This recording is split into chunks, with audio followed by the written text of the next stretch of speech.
na cornetagem e o assunto foi o fiasco, a pipocada, a derrota do Palmeiras no Mundial.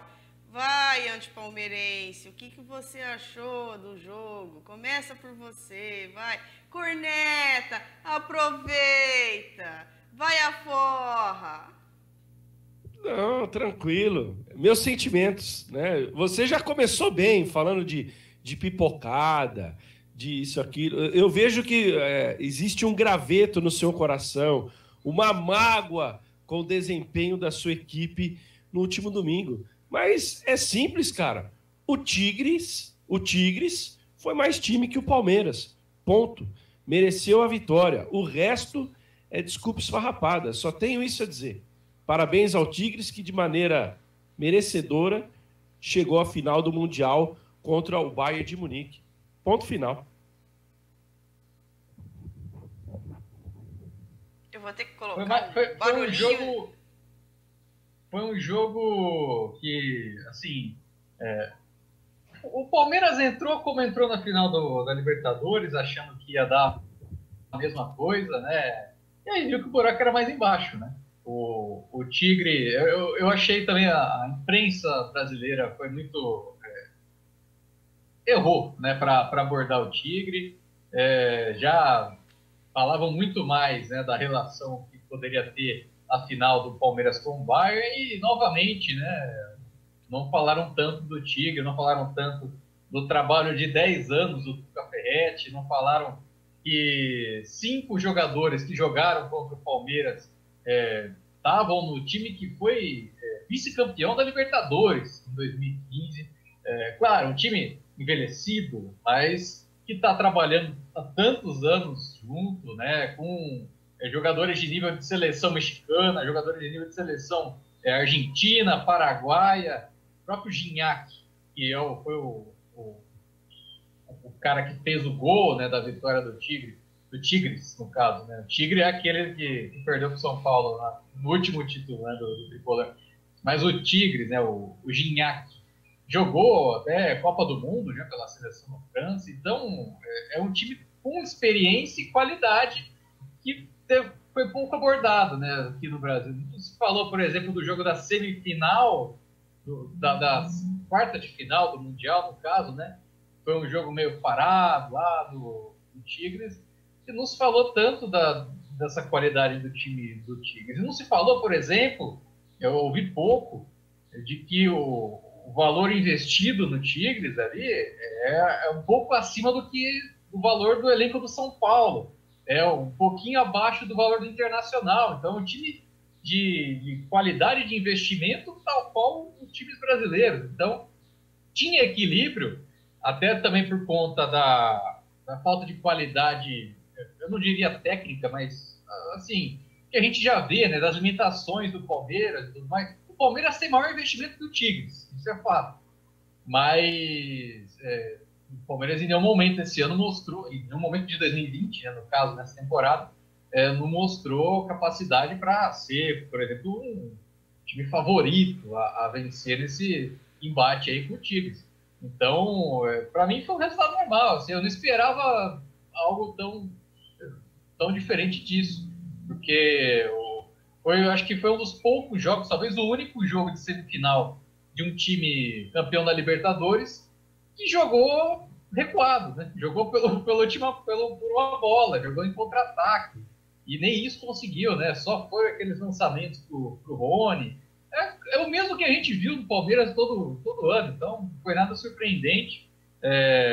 Mereceu de fato aí o Tigres e o técnico Tuca Ferretti, que seria o melhor treinador brasileiro em atividade, já que os treinadores brasileiros gostam, né, de criticar estrangeiro e tudo mais. No final das contas, precisou um brasileiro que há tantos anos não está no Brasil, que nunca treinou um clube brasileiro, que já é naturalizado mexicano, para ir lá e parar o português na semifinal do Mundial.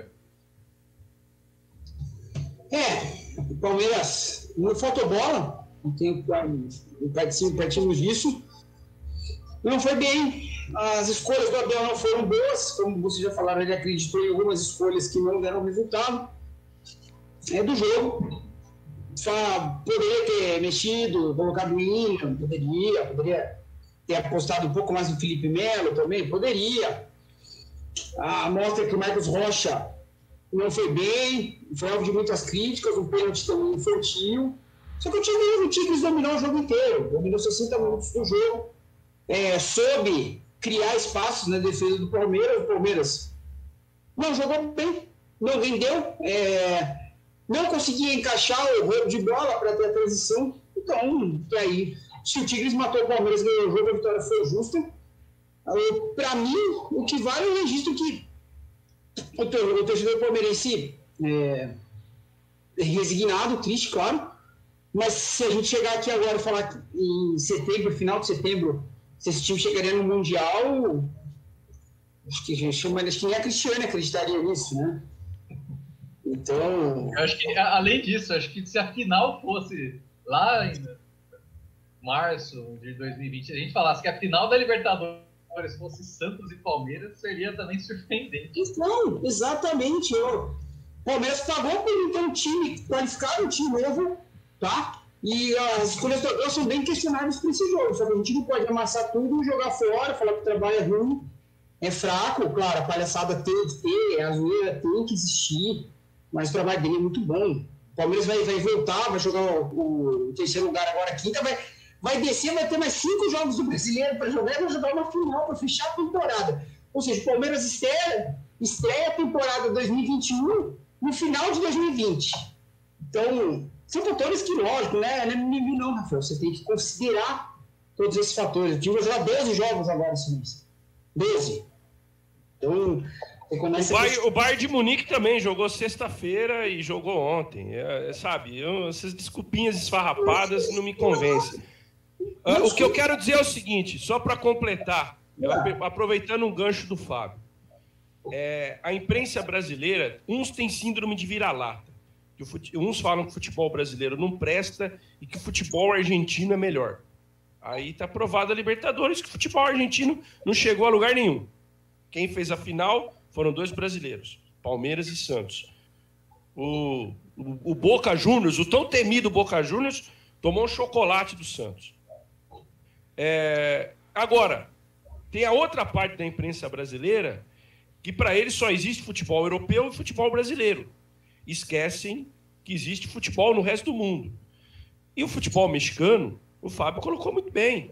Existe investimento, é um futebol onde tem boas equipes, é um futebol que merece chegar pela primeira vez na sua história a uma decisão de Mundial Interclubes. É um futebol já que há alguns anos, nessa última década, enquanto disputava a Libertadores, dava muito trabalho para os sul-americanos, elevava o nível da Libertadores da América, elevava. Sim. O nível da Libertadores é sofrível,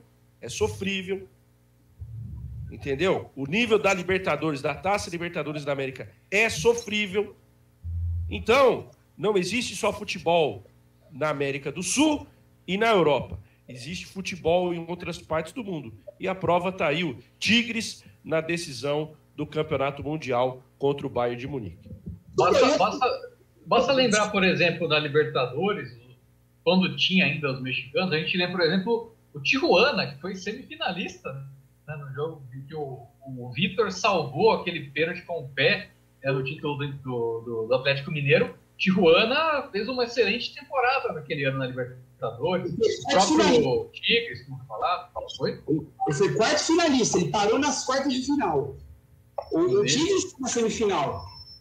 Sim. Sim. E teve anos anteriores, por exemplo, América do México, Cruz Azul, né? Então, Atlas, tem muitos times mexicanos aí que já tem até um histórico em Libertadores, né? Por conta dessa passagem e tudo mais. E pararam de disputar, né, Fábio? Que deu uma congeladinha em você aí, por isso que eu entrei. Pararam de disputar porque, na verdade, se eles ganharem uma Libertadores, eles não podem ir para o Mundial. Então, não faz sentido eles participarem da Libertadores. Mas é uma prova, cara. A história está mostrando isso. Não existe só futebol sul-americano, não existe só futebol brasileiro, futebol argentino. Tem coisa boa. Eu acho que o futebol no próprio Estados Unidos pode evoluir muito. Isso. Então, é algo que a gente... a crônica esportiva precisa começar a rever conceitos, parar com esse pachequismo, que quando você entra no Mundial, só existe o time brasileiro e o time europeu. Você tem que fazer uma análise mais profunda do que vem das outras confederações. E outro detalhe, a venda do Bremer, no final da semana passada, serve como um bom cartão de visita do que vai ser o futebol dos Estados Unidos nos próximos anos aí. Por exemplo, vamos ter negociação de TV na próxima temporada, e a Copa vai ser lá em 2026 também. A gente não pode esquecer disso. Eu acho que o São Paulo vendeu muito bem. Vale um pequeno gancho aqui também. Vai ser uma operação de quase 17 milhões de dólares.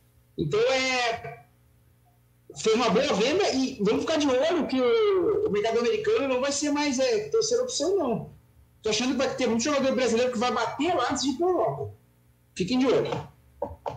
E até para complementar, né, tudo que a gente tem falado do futebol mexicano, tem muita questão também de empresas do México também investirem em clubes, terem o seu próprio clube, assim, né, como uma clube empresa, no caso, né, e, por exemplo, o Tigres tem o seu principal investidor ali, principal empresa de fabricação de cimento, né, a Cemex, empresa mexicana aí, uma das principais do mundo, além, claro, da UANL, né, que é a Universidade Autônoma de Nuevo León, né? Inclusive o nome do time é Tigres de la UANL, né? Tigres da Universidade Autônoma de Nuevo León. Se for, por exemplo, o Pumas, né, o Pumas é da Universidade Autônoma do México, né? Então, tem também essas relações de universidade e tudo mais. E muito investimento também privado. No caso, acho que o América do México, a Televisa, que banca o América do México. Então, tem muitas relações. Também tem um problema também, que também vem também do futebol colombiano, por exemplo, que também tem essa relação com a empresa. Já teve investimentos do narcotráfico, né? Aí é outra história. Por exemplo, tem um caso lá do time que o Ronaldinho jogou, né? Querétaro teve o caso de investimento do narcotráfico, o próprio Tijuana também, há alguns anos. Então, tem esses dois lados, né, da balança, essa relação de clube-empresa. Mas, tendo, né, essa maior trabalho de fiscalização e tudo mais, dá bom resultado, né, dá bons elencos. Eu lembro do Tigres de 2015 que tinha o Rafael Sobis, né, naquele time que foi vice-campeão da Libertadores. Era um time bem interessante. Eu lembro que o debate na época era apenas essa questão se o Tigres ganhar, ele não ia para o Mundial, né, sendo campeão da Libertadores. Acho que isso é o que pesava bastante, né, e eu espero que com essa possível retorno, né, no futebol mexicano na Libertadores, assim como nos Estados Unidos, que isso não ocorra, né, que seja algo livre, né, até o time mereceu, né, estar lá. Não, Fábio, o time do Maradona, que ele foi técnico também, que era, acho que ligado ao tráfico, né? Sinaloa. Sim, Sinaloa, pô. O cartel de Sinaloa é um dos maiores lá do México. O mais famoso cartel mexicano. Eu acho que o Palmeiras entrou no jogo, não entrou no espírito do jogo. O time dava para enfrentar assim, o Tigres de igual para igual. Eu nunca achei que fosse ser de goleada, de lavada, que o Palmeiras era superior. Eu achei que ia ser um jogo extremamente equilibrado. E o pênalti ridículo demonstrou todo o nervosismo da equipe. Uma equipe que entrou muito ansiosa, com pensamento num jogo da frente, esqueceu de que o time do Tigres era um bom time também.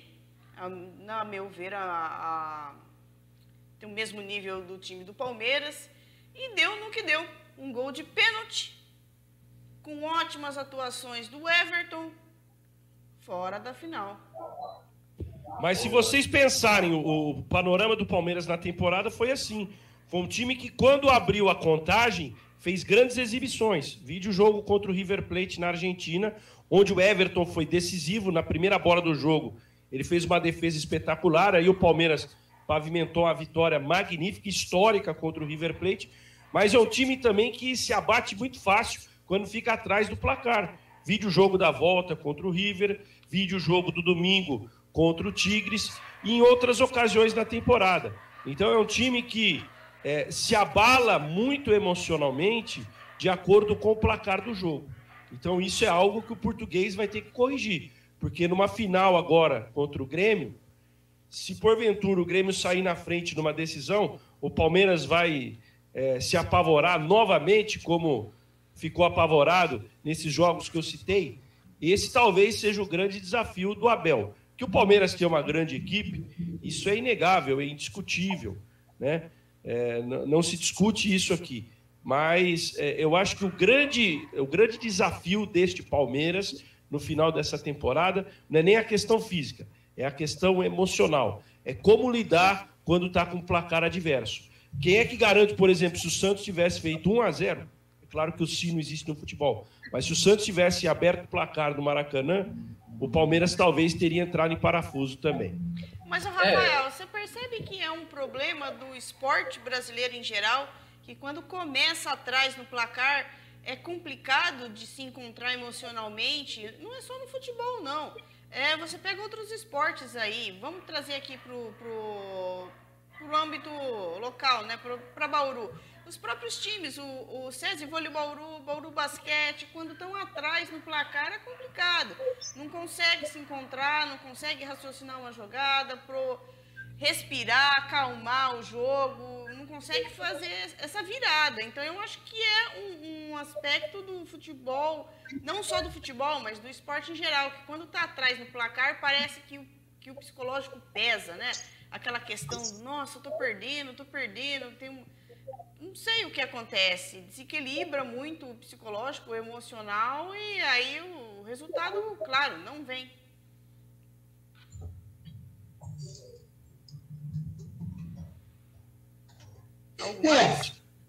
Não, sim, o que eu gostaria de colocar realmente é o seguinte: Palmeiras foi derrotado? Foi, os números já mostram isso. Só que a gente não pode amassar, jogar o Palmeiras ao demônio, como vemos boa parte dos nossos colegas da imprensa fazendo isso. Tá? Um ano que o Palmeiras se remodelou, foi totalmente na mão contrária de sua história, de lançar 14 jogadores da base, quando o jogo acabou, tinha 8 em campo. Tá? E foi um marco na história. O Abel tem suas falhas, mas o mérito, para mim, primordial nele, além de saber ver o jogo bem, saber ver o jogo é uma coisa, você executar como você vai vencer o jogo é outra. Eu acho que ele executa bem. Ele soube levar um grupo, ele conseguiu manter e ampliar o espírito de luta desse time em uma transição. E o Palmeiras ainda tem muito a crescer com ele, muito. Agora a gente precisa saber se não vai ter o tempo para isso. O título vai acelerar muito a cobrança em cima dele. Isso é um fator que nós devemos observar bastante. E é interessante, né, como a gente está debatendo o Palmeiras, né, como o Palmeiras jogou mal e tudo mais. Uma eliminação pesa, eliminação em semifinal de Mundial pesa, né, para um time que vai terminar a temporada como o único paulista a ser campeão, né, o campeão paulista e foi campeão da Libertadores. O São Paulo não conseguiu, né, se manter ali na briga pelo título brasileiro, o Santos não ganhou a Libertadores, o Corinthians, então, ficou longe de qualquer título esse ano.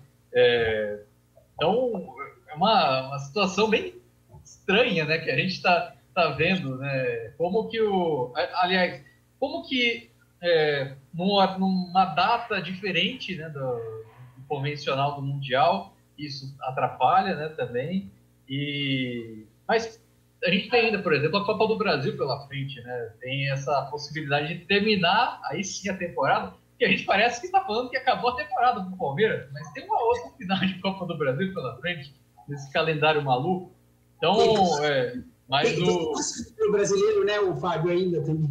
Nossa, tem um monte de rodada ainda pela frente, então 5 rodadas. O Palmeiras, mas enfim, em cima disso, né, o Palmeirense precisa celebrar o título da Libertadores, que era algo que não vinha desde 99, né, que é algo que já estava... O time fez investimentos anteriores buscando o que conseguiu nesse ano, meio que, né, de surpresa, né? Não se esperava que o time chegasse a esse título. Então, é uma coisa que o Palmeiras precisa comemorar, não tanto ficar, né, falando mal do time eliminado no Mundial. Como eu já tenho falado já há algum tempo, né? O Mundial, eu dou mais valor a Libertadores do que para o Mundial. E até para valorizar a competição que está aqui, né? E, de fato, você ficou um ano inteiro agora, né? Brigando para passar de fase, viajando, cruzando o continente. Então você tem que valorizar um pouco mais o que você está disputando aqui o tempo todo. Não só, não esse campeonato que você vai lá, que é um campeonato financeiramente, né, bom para a FIFA, é bom também politicamente para a FIFA e tudo mais.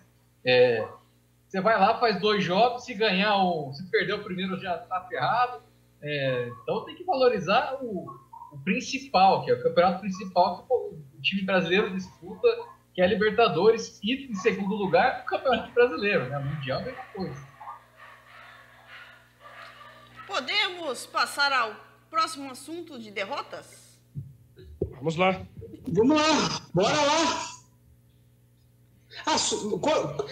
Depois tem um questionamento aqui do pessoal de São Paulo, que eu quero trazer quando for falar do vôlei. Tá? Me lembrem. Ok. Mas o assunto agora é as derrotas do Bauru Basquete. Bauru Basquete que está ladeira abaixo. O que acontece com esse time? Eu vou dizer, acho que até um torcedor escreveu ontem, joga como nunca, perde como sempre, né? O jogo contra o São Paulo não foi ruim. Se você fazer uma análise fria, o time não foi tão mal assim, pelo menos em todos os aspectos ele não foi mal. Daqui a pouco a gente vai discutir o que ele foi bem e o que ele foi mal. Perder para o São Paulo é resultado normal. Só que o problema é que já é a quarta derrota em 5 jogos do retorno. De repente você tinha um ótimo aproveitamento no primeiro turno, um aproveitamento que o colocou na terceira colocação, e agora eu, sinceramente, não vejo mais o Bauru Basquete brigando por G4. Vocês podem até me dizer, mas o paulistano vai ter uma tabela difícil e ele pode entrar nesse grupinho aí de 5º a 10º lugar. Pode até ser, mas eu não vejo no Bauru Basquete um poderio e um momento que credencia o Bauru Basquete para retomar, por exemplo, um G4. É uma equipe que está sentindo muito o peso do elenco reduzido. É uma equipe que o técnico, infelizmente, não aproveitou da maneira como poderia aproveitar o seu elenco desde o início da temporada. E é uma equipe que agora me causa muita preocupação, principalmente na tábua defensiva. Nos últimos jogos, é só pegar os números, a equipe bauruense é amassada pelos pivôs adversários, né? Seja pelo pivô do Corinthians, seja pelo pivô... até o Chiltão, no jogo lá contra o Caxias, que Bauru ganhou, deu trabalho para a nossa tábua defensiva. Seja o Lucas Mariano, que ontem foi consagrado no jogo do São Paulo, seja também o Vitão e o Mike pelo paulistano. O fato é que estão jantando a nossa tábua defensiva. Então, é algo que o Léo Figueiró precisa rever e corrigir urgentemente. Claro que a ausência do Zac Graham faz falta, principalmente no poderio ofensivo. Ontem, é verdade, a equipe nesse quesito foi melhor do que nos outros jogos, vide a pontuação. Ontem o time fez 84 pontos contra 60 e poucos da partida anterior, mas ainda eu vejo o Bauru Basquete no momento ruim da temporada.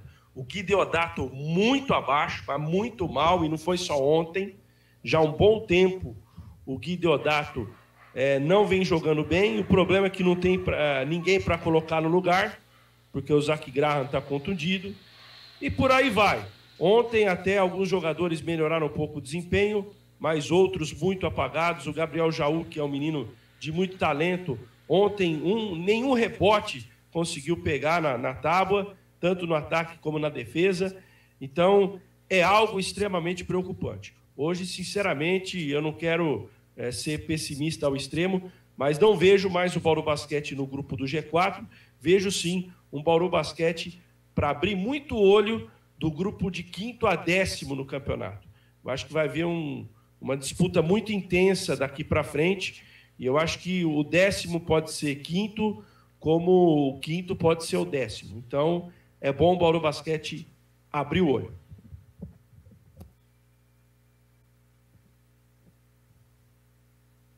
Bom, vamos iniciar do seguinte ponto. A montagem do time foi muito elogiada por todos nós aqui. Mas a execução dessa montagem já acendeu o sinal de alerta naquele jogo contra o São Paulo, né? No Campeonato Paulista. Então, veio o NBB, o time começou a jogar bem, teve o único ponto fora da curva no primeiro turno, na minha opinião, foi a derrota para o Pato, porque o time jogou de braço cruzado. A do Fortaleza eu nem coloco como ponto fora da curva, porque o time já estava bem desfalcado. Aí o segundo turno parece que as coisas... O Bauru Basquete entrou num avião que cai em espiral. Tá caindo numa espiral. Uma espiral, na verdade. Então, eu acho que o Léo precisa rever algumas escolhas, talvez mudar a forma do time jogar. Eu esperava que, pela necessidade, até pelo que o time tem hoje de recursos, poderia ter ido no mercado de meio de ano, trazido uma peça ou outra para dar um equilíbrio maior. A situação do Zac está muito mal explicada, porque ele foi para os Estados Unidos, se teve um aval, como aconteceu, uma discussão lá dentro da cúpula do Bauru Basquete. Não, o Vanderlei falou que foi em comum acordo. Isso aí ele declarou aqui no Jornada sábado. Foi comum acordo com o atleta, inclusive o Zac Graham, que vai pagar todos os custos do tratamento dele nos Estados Unidos. Está fazendo tratamento lá em Atlanta. Tá, eu tive por um acaso, fui lá perto lá conversei um pouquinho com ele lá. Quando ele estava indo para os Estados Unidos, perguntou se ele voltava, sim, disse que voltava no dia 26. Então, ele tá voltando nesse final desse mês. Pode ser que é o tempo que ele tenha para crescer, para estar em forma para os playoffs. Ainda vejo o Bauru no G4, tá? Pelo que o campeonato tem, eu acho que o Bauru é melhor que o Corinthians, apesar de ter perdido. O Bauru é melhor que o Franca, o Bauru é melhor que o Pinheiros, entendeu? Você fazer uma análise ali, pente fino, o Bauru é um time de G4 ainda, não pelo que o time tem jogado, nós temos que os demais têm a apresentar. Só que o Bauru já perdeu para o Pinheiros, o Bauru já perdeu para o Corinthians, já perdeu do Fortaleza. Perdeu do Fortaleza no primeiro turno, já perdeu do Pato. Então, o Bauru precisa mudar a mentalidade. Volto a falar, muita gente está criticando o Léo Figueiredo. Eu acho que o Léo Figueiredo ainda é o técnico para Bauru. Essa temporada está saindo muita coisa errada, né? Muita coisa errada. Claro, tem a montagem do elenco que pesa. A cobrança para a próxima temporada passa a ser maior. Mas eu ainda acho que ele é um treinador para 2 temporadas. Eu quero ver muito ele na próxima temporada. Até porque esse ano foi atípico, gente. É muito atípico. E dizem bastidores que existe uma promessa de aumento do investimento, dependendo da colocação. Pode ser até melhor. Podem pintar velhos conhecidos na próxima temporada. Então, nós temos que analisar muito bem. Eu ainda acho que o Léo é o técnico. Mas a atitude do time em quadra e no comando precisa ser revista. O que pode extrair mais do elenco? Posso usar mais algumas peças? Como vou usar essas peças? Porque não dá para esses jogadores jogarem mais que 30 minutos no basquete atual. Né? É algo ultrapassado já, né? Você explorar tanto os jogadores e muitos já com uma idade avançada, né? Contra o São Paulo mesmo, a gente teve aí o Alec jogando 35 minutos e o Guideodato um pouco mais jovem aí, jogando 35 minutos mesmo mal, né? Mesmo ofensivamente ruim. E até mesmo durante a transmissão, o Rafael falou, né, que até ele jogando 35 minutos mal, até pela falta do Zac Graham. Mas o Diego é um cara que pode ter essa alternativa de jogar na 3 também. até pela necessidade, já que não tem um outro cara para substituir o Gui, você pode pôr o Diego para auxiliar ali no ataque, na defesa, também ter um bom chute de fora, o Diego e tudo mais. Você só não pode deixar o Diego jogar só 8 minutos. Acho que essa é a maior crítica que se faz para o Léo Figueroa nesse momento.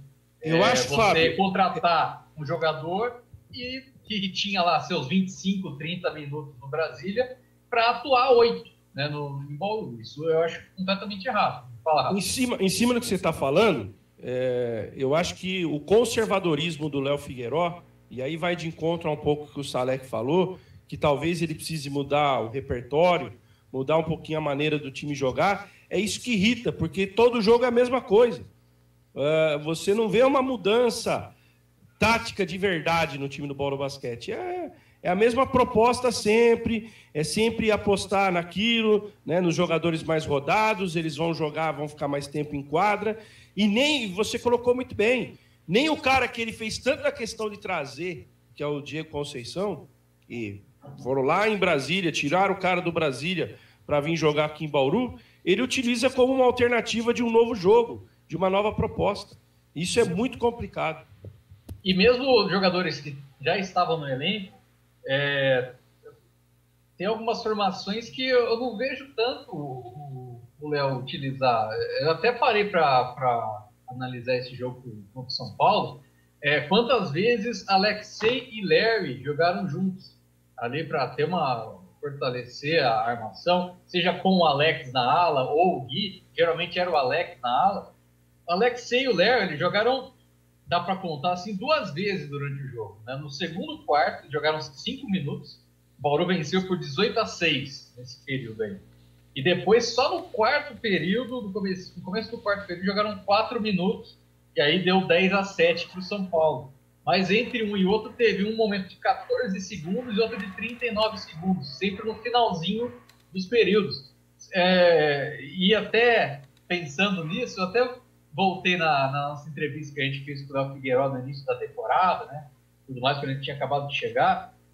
E para relembrar uma coisa que ele falou lá, né? Ele falou da versatilidade que o elenco tinha e que permitia a ele, entre aspas, né, brincar taticamente, né? Fazer variações táticas pro elenco, pro time trabalhar, ou seja, ter repertório. Uma coisa que a gente não está vendo agora. Ou seja, o que ele falou lá no início da temporada, isso não está sendo aplicado agora na temporada. Pode ser por fato dele ver nos treinamentos que o time não tem essa capacidade. Mas eu acho que também falta oportunidade dentro de quadra, oportunidade de jogo para você ter essa variação. A própria coisa que eu falei do Diego jogar na ala em determinados momentos do jogo, principalmente agora sem o Zach Graham, trabalhar com 3 homens altos, né, no caso. Ele já utilizou a questão de jogar com o Alex, Gui e Zach. Isso é interessante, ele já utilizou. Mas essa de jogar com os caras alas pivôs, aí eu não vi tanto acontecer e acho que é uma coisa que o Bauru poderia utilizar. Agora, com relação ao jogo, como eu não estava na transmissão, vou fazer um comentário rápido aí da partida. Eu não vi nada de diferente, né? O Bauru fez mais do mesmo.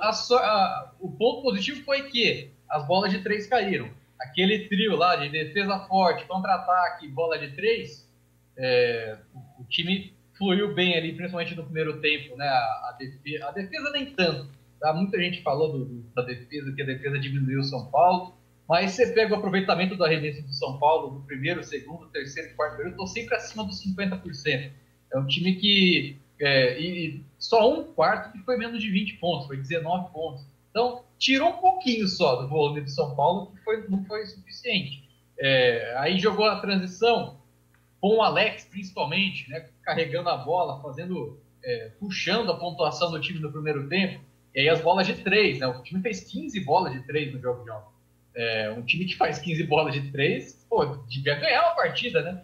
Mas aí vem um outro problema, que é a falta de tábua, né? Não tem ninguém no garrafão nesse time, pô. Você pega o Lucas Mariano ontem fazendo 34 pontos e pegando 11 rebotes, foi o ápice, né, dessa jantada dos pivôs, em comparação com os pivôs bauruenses. Mas se você pegar nos outros jogos, eu peguei para ver, o ponto que falta garrafão no Bauru. Eu peguei aqui, fiz até uma anotação, só levando em consideração a briga por rebotes, já que a gente está vendo o Bauru também apanhar nos rebotes, né?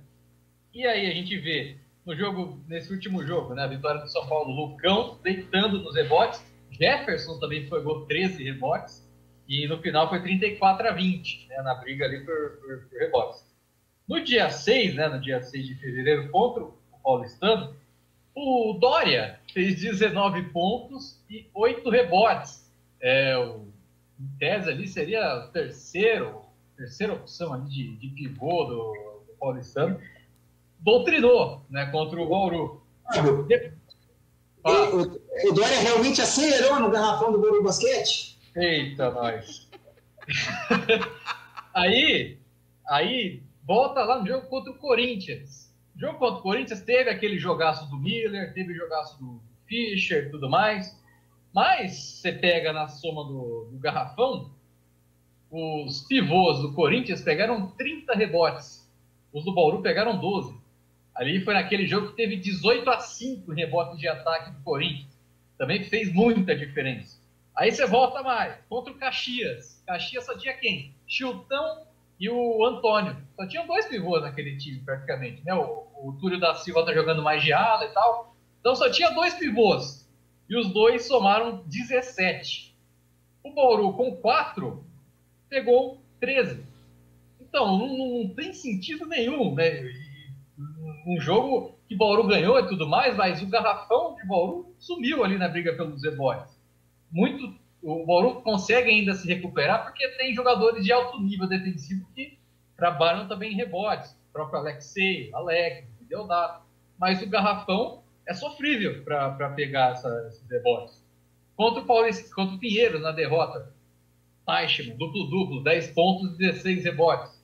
Depois, no outro jogo, né, no jogo do primeiro turno, antes do Super 8, total de rebotes foi até equilibrado o total de rebotes, foi 18-18. Foi o único jogo que teve um equilíbrio entre os pivôs pegando rebote. Isso, e a gente só vai ter uma vitória bauruense dos pivôs no rebote contra a Franca no dia 30 de dezembro, que foi 11-6, né?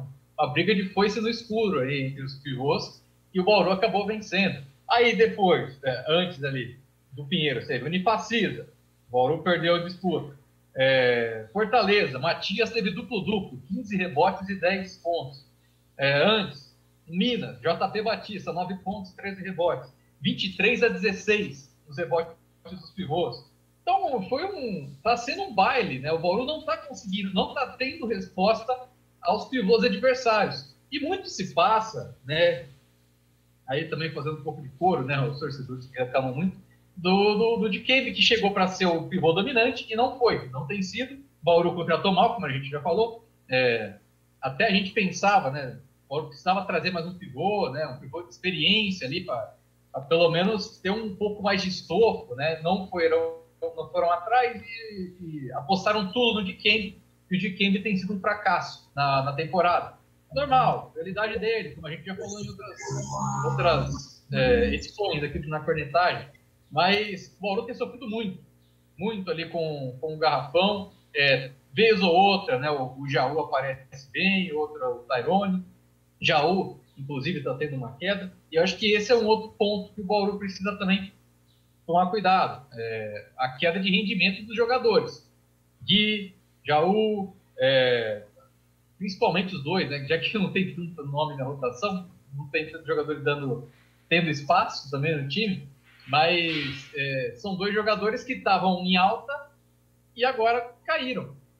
O Jaú tem um jogo bom, outro ruim, mas ele começou muito bem o campeonato, o NBB. Os 5 primeiros, depois da 5ª rodada, o 5º jogo, ele liderava em rebotes o NBB. E agora não está rendendo o suficiente, está mal. Está jogando, uma hora está no banco, outra ele começa a titular, mas não consegue manter a posição.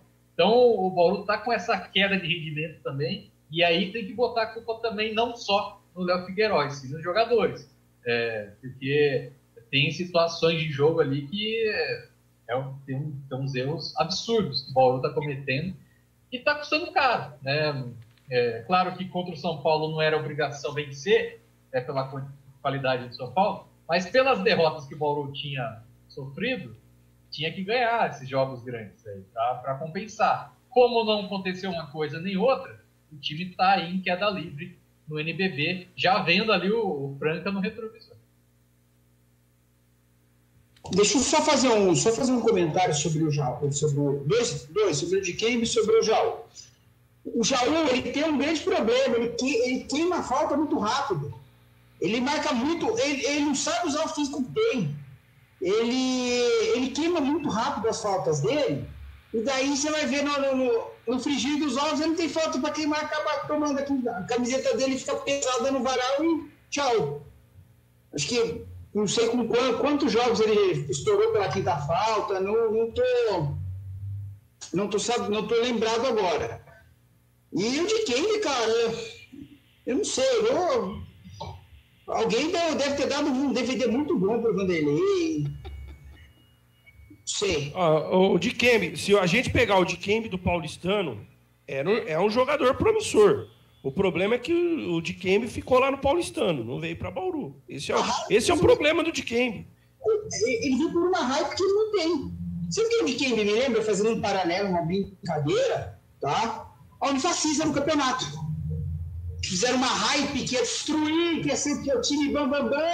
Daí quando foram ver, não era bem isso, e quando botou o pé atrás, um pé aqui, um pé ali, tá crescendo devagarinho. É isso. E agora, você falou do jogo de Franca, eu não sei, eu ainda acho que o Bauru vence amanhã. Mas eu acho se o seu amigo travou aí. Travou, Rafinha. Resta saber. Rafael. Opa, travou?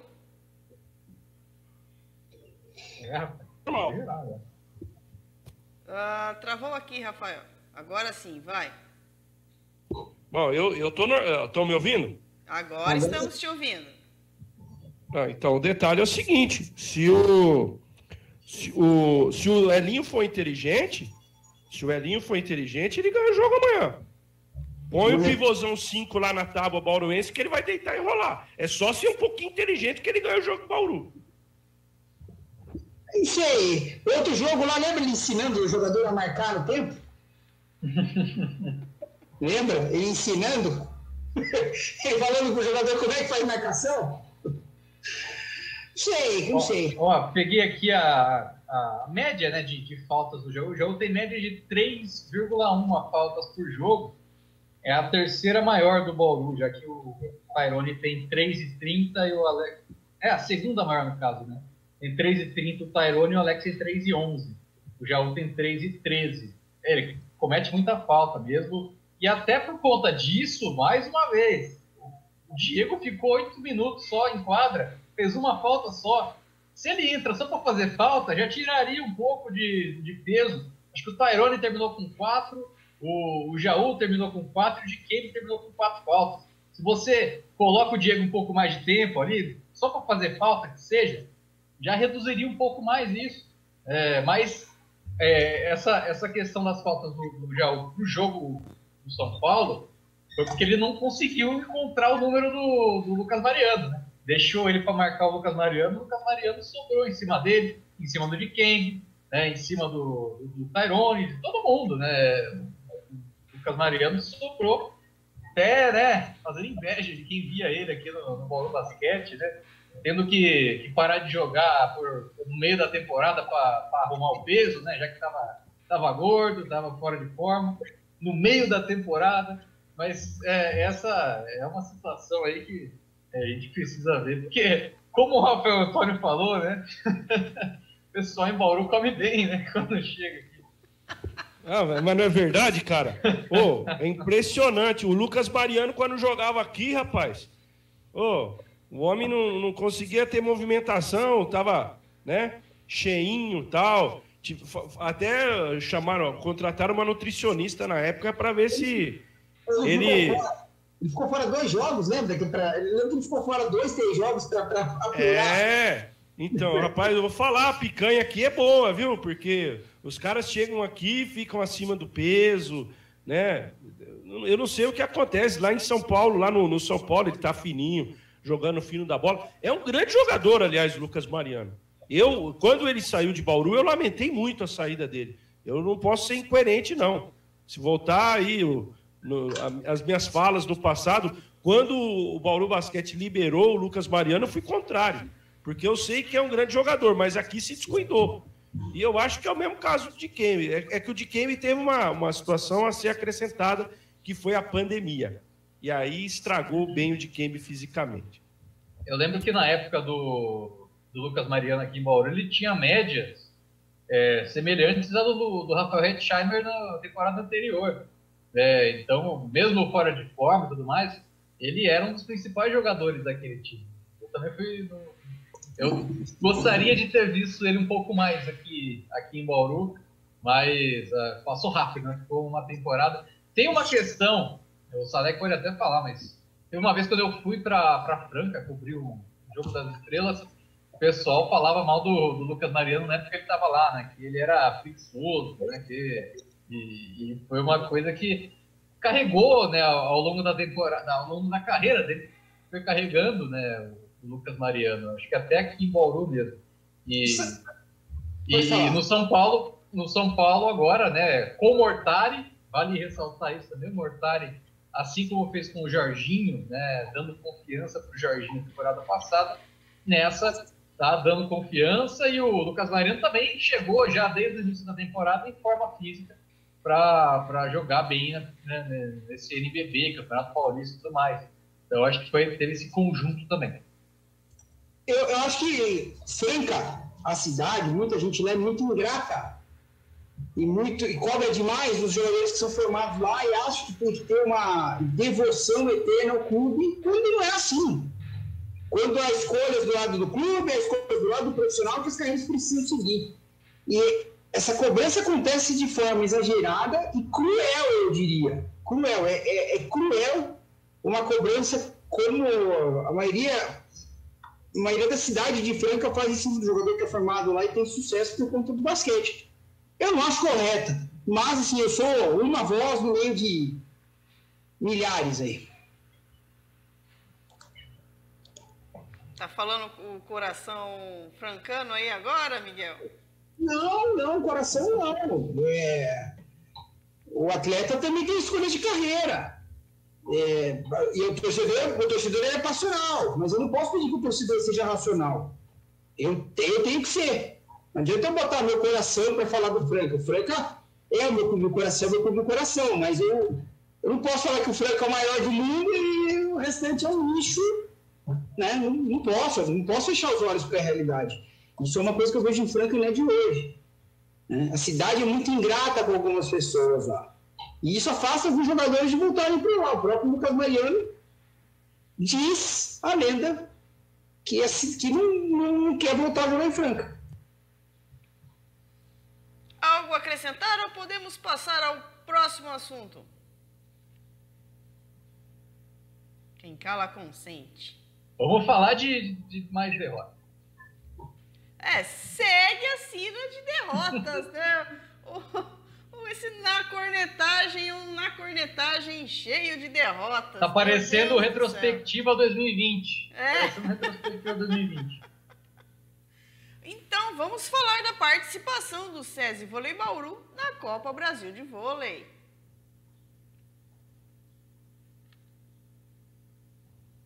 Então vamos falar. Começa com o Fábio. O Fábio fez o jogo. Tô sendo pago para cobrir o vôlei, né? Quem tá te pagando? Dizem as más línguas que agora você só faz transmissão se tiver mais de 5.000 acessos. Por isso que você só tá fazendo vôlei. Só transmissão que o pessoal cobra imagem. Mas o Bauru, então, né?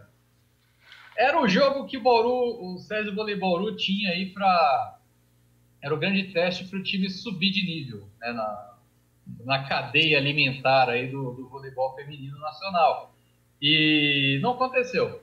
O time até teve um bom momento ali no metade do primeiro set, fez um segundo set dominante, mas aí o Minas, né, mostrou toda a qualidade que tem, com o seu time titular, de passagem, né, o banco do Minas não é lá grande coisa, a gente notou isso no segundo set, né, quando estava tudo ruim para as mineiras, o Bauru jogando muito bem, o Nicola Negro ali teve que fazer as trocas e tudo mais, colocar a opção de banco, Camila Mesquita, Cassiele, só esses dois nomes também, não rendeu o suficiente e o time acabou perdendo.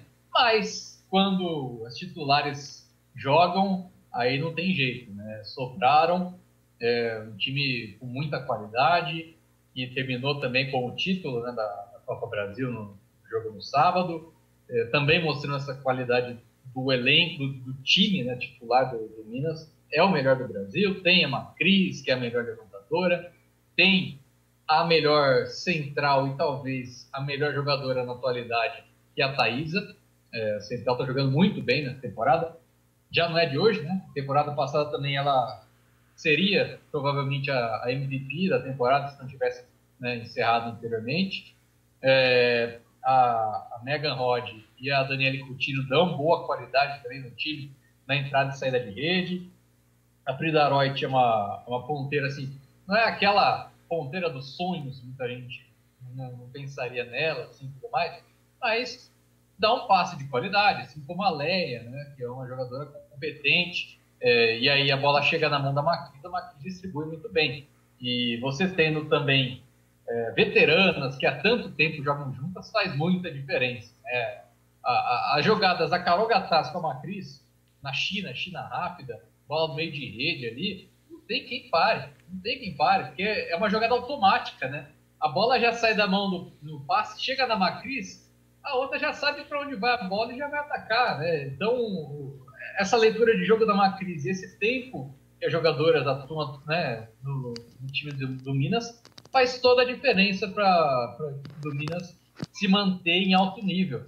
E aí uma temporada, a cada temporada, né, tem uma contratação ou outra, como foi da Dobriana na temporada passada, mas a base ali, né, segue praticamente a mesma, né? A Frida Roth também, né, retornando no Minas, mas você tem a Thaísa, tem a Carol Gattas e a Macris e a Leia, né, já é um quarteto de altíssimo nível, né?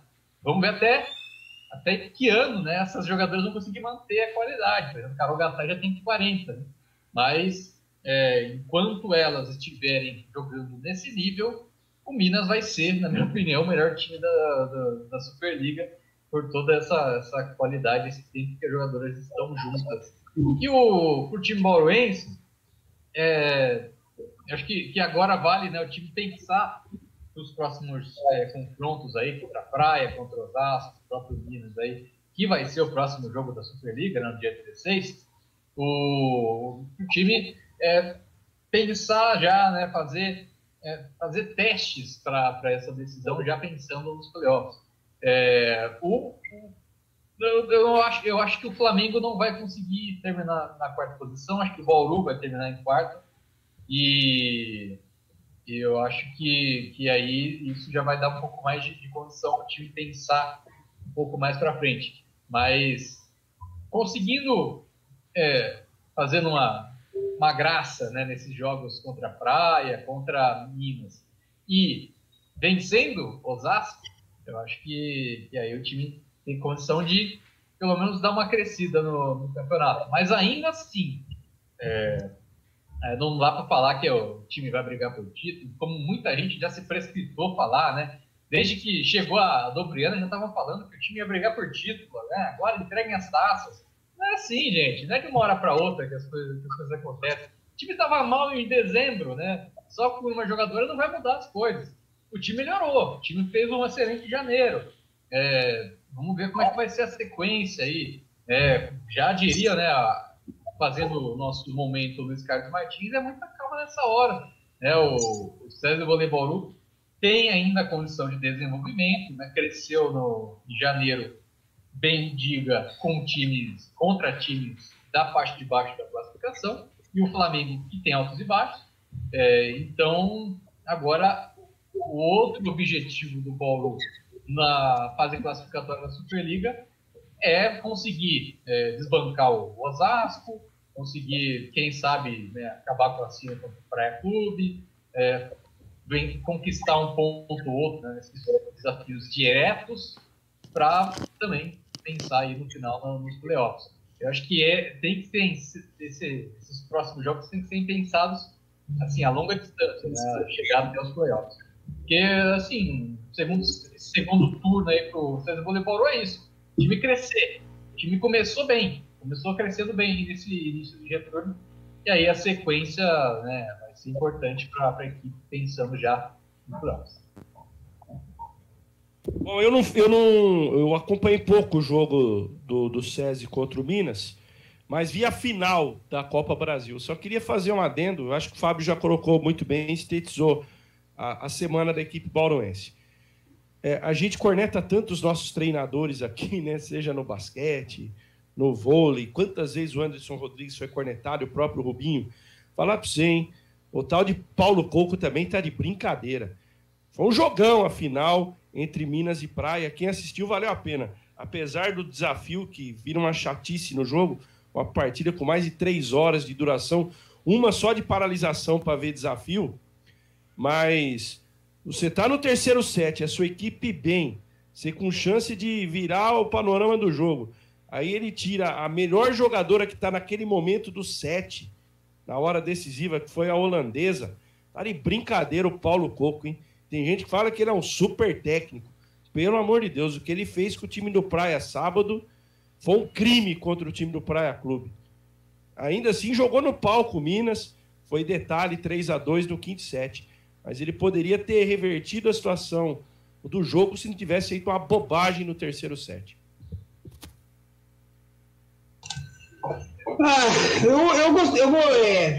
Acho que o Bauru realmente deve ficar quarto lugar aí.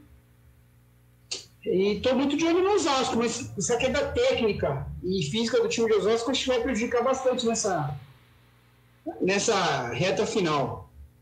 Talvez tenha um time aí que acho que pode fazer uma baguncinha numa quarta de final, para pensar no semifinal, que é o São Paulo Barueri. Se não for isso, os 4 primeiros têm boa chance de fazerem a semifinal. E também estou de olho no time do Brasil, hein? O time do Brasil é um time aí a se ver com carinho. Agora, em São Paulo, aqui estão fazendo a seguinte pergunta, né? Estão conversando com alguns amigos do vôlei aqui. O Bauru, na fase vermelha, vai poder mandar seus jogos no panela de pressão ou jogará aqui no SESI, na Vila Leopoldina? Então, respondendo a sua pergunta, apesar que a gente vive decreto, uma semana é um decreto, na outra é outro. Sexta-feira passada, pelo novo decreto da prefeita, estão liberados os jogos de alto rendimento em Bauru. Houve um acerto no adendo do decreto que anteriormente não permitia. Até por isso o jogo de Bauru contra o São José dos Pinhais teve que ser transferido para São Paulo. Agora, no decreto da prefeita Suelen Rosim, sexta-feira passada, permite a realização de jogos de alto rendimento em Bauru, mesmo com a cidade na fase vermelha. Agora, isso é muito louco, porque eu já não sei mais quem obedecer, né? Se obedeço a prefeita, se obedeço o governador, se obedeço o TJ. É uma situação difícil. Até hoje cedo o comércio estava abrindo aqui. Agora, com a prefeitura sendo intimada, vai ter que fechar tudo. Então, é uma situação muito complicada em Bauru, mas eu, sinceramente, acredito que até os playoffs, todas as cidades do interior de São Paulo, estou torcendo para isso, né? Já tenham saído da fase vermelha do Plano São Paulo. E o Salek lembrou do Brasília, né? É interessante até a gente mencionar aqui mesmo, né? O Brasília perdeu no tie-break, né? Pro Sesc Flamengo, né? No dia anterior da nossa gravação aqui. E mesmo desfalcado, né? A Neneca não jogou, que era a principal ponteira do time ali, na recepção e tudo mais. De fato, é um time que desde o início da Superliga, vem contando com a Ariane, né, a oposta, em altíssimo nível, fazendo 31 pontos, né, contra o Flamengo. Eu acho que a jogadora ainda é a jogadora com mais ataques na Superliga. Então, é um time que tem muita qualidade, tem jogadoras experientes, né? Muita qualidade no sentido das equipes da parte de baixo da classificação. Tem jogadoras experientes, né? A Aline e Edna ali, centrais, tem a Ju Carrijo, né, como levantadora. Não é um time diferente dá para falar do Barueri, do Pinheiro, acho que nem tanto, mas que tem times jovens, né? Jogadoras ali em busca de espaço e tudo mais. O Brasília tem jogadoras mais experientes que auxiliam muito bem ali essas jogadoras que buscam um pouco mais de espaço, como é o caso da Ariane, por exemplo. A Chiardi também, outra jogadora, foi a titular no jogo contra o Flamengo. É um time que pode crescer aí na parte de baixo, pensando na classificação, mas aí eu acho que o grande problema é que, por exemplo, nos playoffs ia pegar aí provavelmente ou Praia ou Minas, né? E aí já fica muito complicado para elas. Pro São Paulo Barueri eu acho mais acessível, né? Ser a surpresa ali nos playoffs. Mas sim, tem que ficar de olho, né? Vai que, por exemplo, conseguem terminar aí numa posição que possa enfrentar o terceiro colocado, já aí não seria nem Praia nem Minas, né? Então já poderia pintar uma surpresa. Mas eu acho que o principal time aí que pode fazer uma baguncinha nos playoffs é o São Paulo Barueri aí do Zé Roberto Guimarães, timaço, um time muito bem treinado, não tem grandes nomes, mas é um time muito bem treinado aí, com as chiquititas, né, do Zé Roberto Guimarães. Deixa eu só fazer um adendo à questão do decreto. Você vê que ele é tão confuso que aqui em Bauru, por exemplo, está liberado, ou estava até então, né? Estava liberado você ter atividade física em academia, você podia jogar em quadra de futebol de salão ou society, mas você não podia jogar em clube. Então é muito confuso esse negócio do decreto. O Miguel pediu para lembrar ele que ele tinha alguma coisa para comentar agora. Não era isso aí? Na pergunta aí que ele fez. Era isso, Miguel? Exatamente isso aí. Porque ficou a dúvida e logo o Bauru vai voltar a jogar em casa. Tem jogo até com o Osasco, né? Então, tem jogo com o Barueri, tem jogo com o Osasco. Tá. Vamos aguardar. É tudo uma grande interrogação, mas o decreto permite. Agora, qual decreto que a gente vai seguir é que eu não sei. Confesso que, como cidadão, já não sei mais em quem acreditar ou em quem seguir. O decreto ou a liminar? Complicado. Vamos para as novidades no Noroeste, Rafael? Que novidade? Não tem nada? Novidade que eu tô vendendo, ó. Quem quiser, pizza. Tô vendendo aqui, ó, os vales da pizza do Noroeste. Sábado, pizzada do Norusca. Quem quiser pode pegar comigo, R$30. Rapaz. E cada vez mais o time vai ficando sem casa, né? Pra fazer jogo da Série 3. Um pecado. Ó, faz quanto tempo que aconteceu o problema lá? Foi em novembro, não foi? Novembro. Eu lembro que eu tava fazendo o jogo do basquete do primeiro turno em Mogi quando aconteceu. Na chuva, o dia da chuva que a gente tava lá. Até agora não fizeram nada, diretoria não se manifesta. É o Noroeste sendo Noroeste, cara, infelizmente.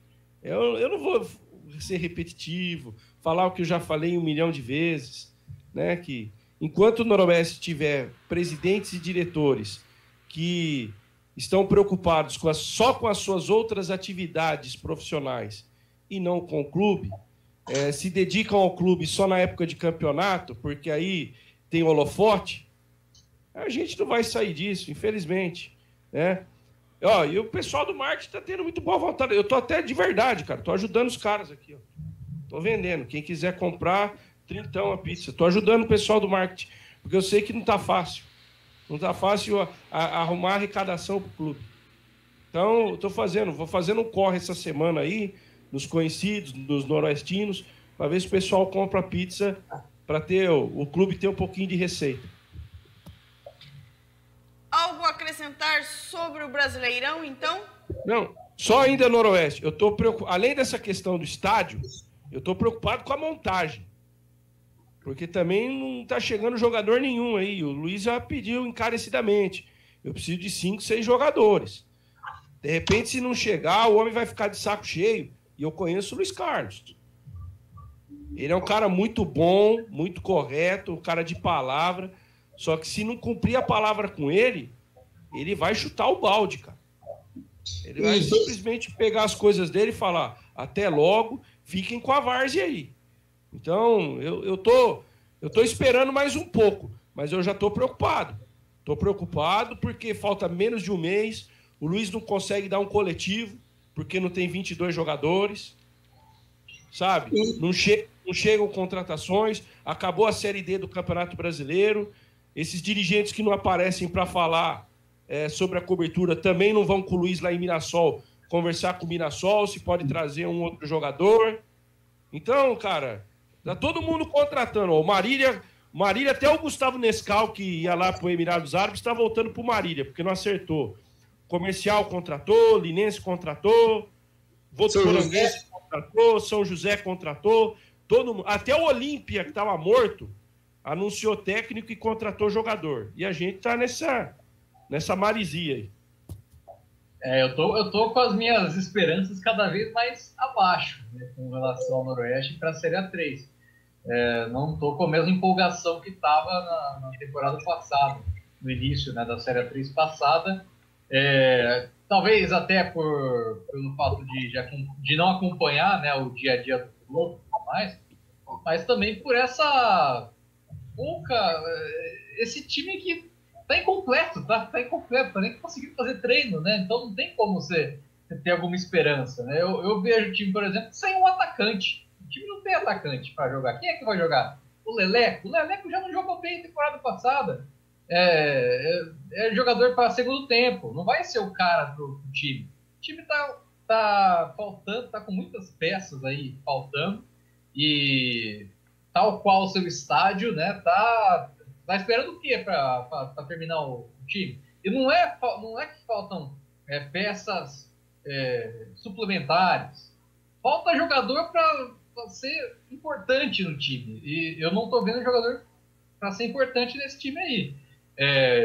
Tem até a possibilidade, pela falta de jogadores que tem, de utilizar o Yamada como segundo atacante e tudo mais, né? Foi até essa formação utilizada contra a Ferroviária lá. Mas não tem esse jogador. Está faltando alternativas. Vejo novamente o ataque sendo o principal problema para o time, assim como foi no segundo semestre do ano passado. E, assim, eu não estou esperando o mesmo sucesso que eu esperava na temporada passada. E talvez isso seja bom, né? Já que a gente esperava o acesso. Mas... Aliás, o Noroeste sempre sobe quando a gente não tem tanta expectativa. Quando a gente não espera nada, o Noroeste acontece. Então eu vou seguir assim, não vou esperar nada do Noroeste. Algo a comentar sobre o Brasileirão? Eu posso já ir pro joinha? A cornetar, já cornetamos bastante. Então vamos para os joinhas e cornetadas. Meu joinha vai para o Mirassol, campeão brasileiro da Série D, primeiro título em âmbito nacional do Leão da Araraquarense, terceiro na história. O Mirassol, ao longo de seus quase 100 anos, conquistou uma 4ª divisão, uma Série A3 do futebol paulista e agora a 4ª divisão do futebol brasileiro. Parabéns aí ao Mirassol Futebol Clube, legítimo campeão. Não só pelo título, mas pela organização, né? Pela estrutura que tem o Mirassol, que é um exemplo aí para os clubes do interior de São Paulo, do interior do Brasil. E começou um campeonato com o Sub-23. Aí, pro mata-mata, trouxe 4 experientes, que era o centroavante lá do Volta Redonda, o João Carlos, que fez inclusive o gol do título, trouxe o zagueiro, o Heitor, trouxe o Rafael Tavares. O Fabrício é Sub-23, Cristiano. O Fabrício só tem 23 anos.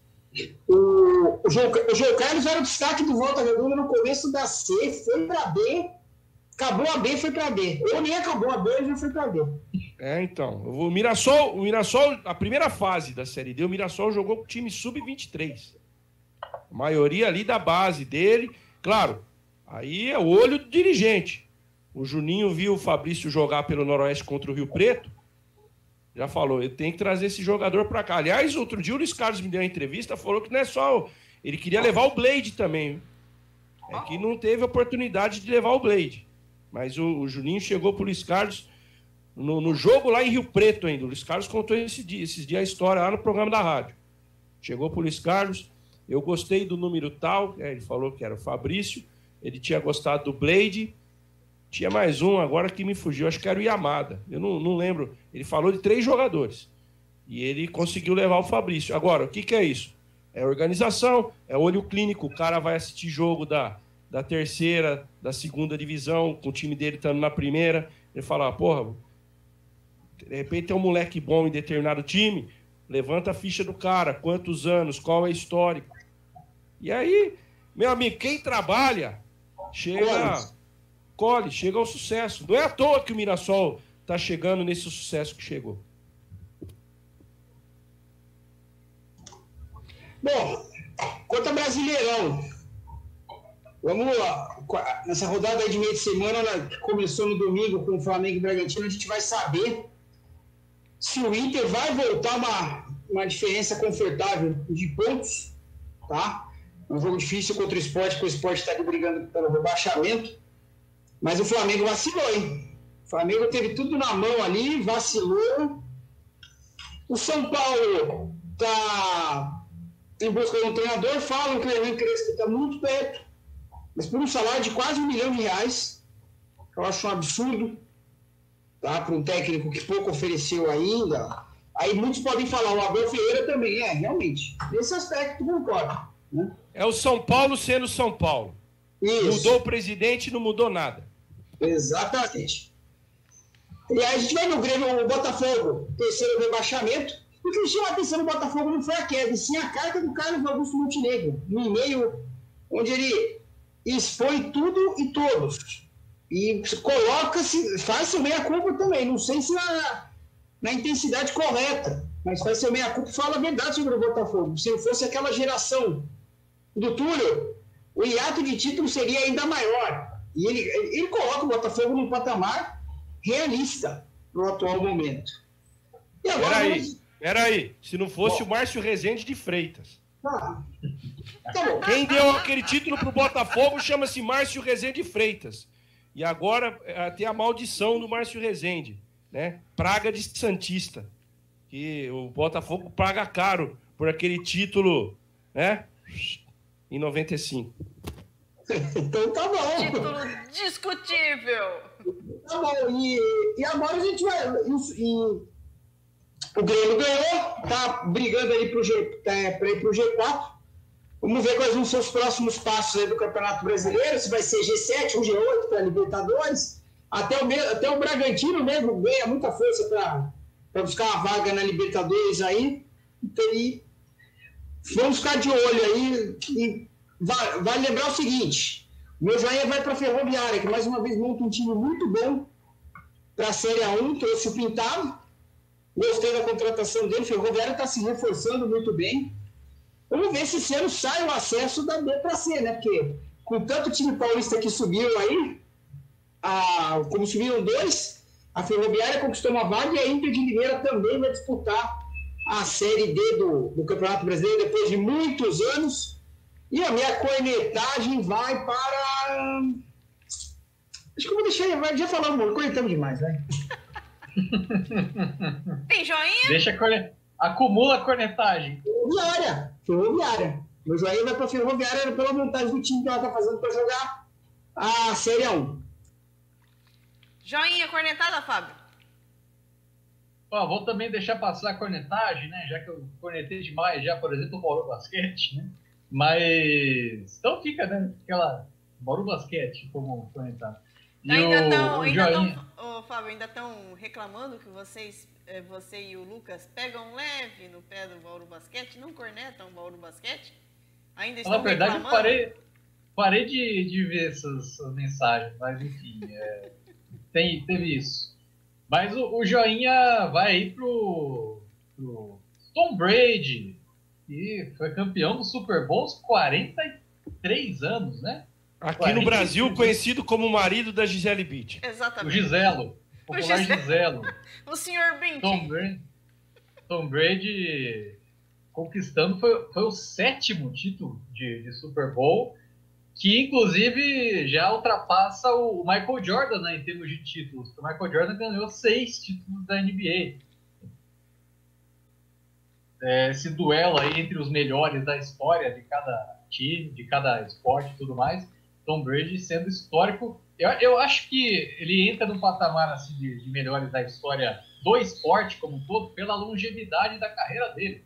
O cara com 43 anos está jogando no mais alto nível do esporte dele. Eu acho que isso é difícil de se ver, né? Por exemplo, o Kazu, que joga futebol no Japão, está com 50 e poucos anos, mas está na Série B do japonês, né?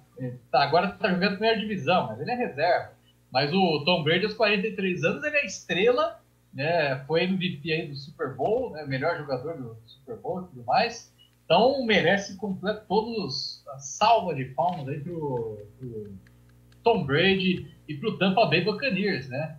Tom Brady, que além dele ter sido campeão, né? Ele foi campeão em 2 times diferentes, que também é raridade no futebol americano. Então, fica aí, né? A menção ao Tom Brady e ao Tampa Bay Buccaneers, foram campeões, né, no Super Bowl. Outro detalhe, né? Primeiro campeão jogando em casa, que a final foi em Tampa.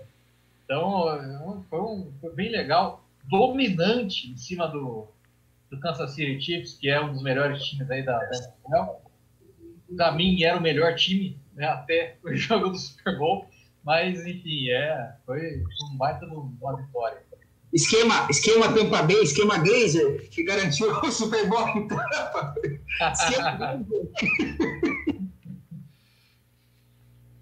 É isso. Encerramos por hoje. Quero aqui pedir para você que está aí, acompanhou esse Na Cornetagem até agora, acompanhe os demais conteúdos aqui do canal do YouTube do Jornada Esportiva, acompanhe as nossas transmissões. Deixe sempre o seu like aí pra gente no nosso vídeo, se inscreva no canal, compartilhe. E amanhã, hoje a gente gravou no dia 9 de fevereiro, na cornetagem, no dia 10, amanhã, tem um clássico no NBB, um clássico do basquete aqui no interior paulista, Franca e Bauru, Bauru e Franca. Acompanhe aqui com a gente aqui no Jornada. E eu quero também pedir para você, continue se cuidando, usando máscara, aquelas velhas recomendações. Por favor, pessoal, o bicho ainda tá pegando. Essa vacina tá devagarinho. E a semana que vem tem mais na cornetagem, as transmissões continuam. Vejo você por aqui. Até a semana que vem. Um grande abraço.